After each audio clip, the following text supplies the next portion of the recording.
कुडमुल रंगाराव दक्षिण भारत के ऐसे समाज सुधारक थे जिन्होंने अपना पूरा जीवन पिछड़े और जनजातीय समाज की पढ़ाई के लिए लगा दिया। उनके काम इतने प्रभावशाली थे कि गांधी जी भी उनसे प्रेरित हुए। रंगाराव केवल समानता की बातें नहीं करते थे, बल्कि उसे अपने जीवन में जीकर भी दिखाते थे। कुडमुल रंगाराव ने कर्नाटक के एक छोटे से इलाके से सामाजिक सुधार की शुरुआत की। उनका सपना था कि शिक्षा के जरिए समाज बदले। वे कहते थे, अगर मेरे स्कूल में पढ़ा कोई जनजातीय लड़का सरकारी नौकरी पाकर गांव की सड़क पर गाड़ी चलाए और उसकी गाड़ी की धूल मेरे सिर पर पड़े, तभी मैं अपने जीवन को सफल मानूंगा। लोग उन्हें गरीबों का वकील कहते थे। उन्होंने अपने करियर की शुरुआत शिक्षक के रूप में की और बाद में वकील बने। अदालत में वे ज्यादातर समाज के निचले वर्ग के लोगों का ही पक्ष रखते थे।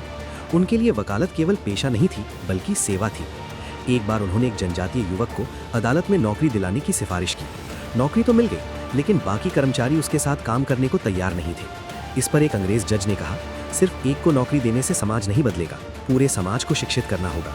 यही बात रंगाराव के जीवन का लक्ष्य बन गई। 1897 में उन्होंने मंगलुरु में डिप्रेस्ड क्लासेस मिशन की स्थापना की। इसके तहत उन्होंने पिछड़े बच्चों के लिए स्कूल खोले, जिन्हें पंचम स्कूल कहा जाता था। दक्षिण कन्नड़ इलाके में उन्होंने ऐसे कुल 20 स्कूल शुरू किए। वे समझते थे कि गरीबी शिक्षा की सबसे बड़ी रुकावट है, इसलिए स्कूलों में बच्चों को मिड डे मील दिया जाता था और माता पिता को आर्थिक मदद भी मिलती थी, ताकि बच्चे पढ़ाई छोड़ ना दें। उन्होंने शेडीगुड़े में जनजातियों के लिए तकनीकी प्रशिक्षण केंद्र खोला और बाहर से आने वाले छात्रों के लिए हॉस्टल बनवाए।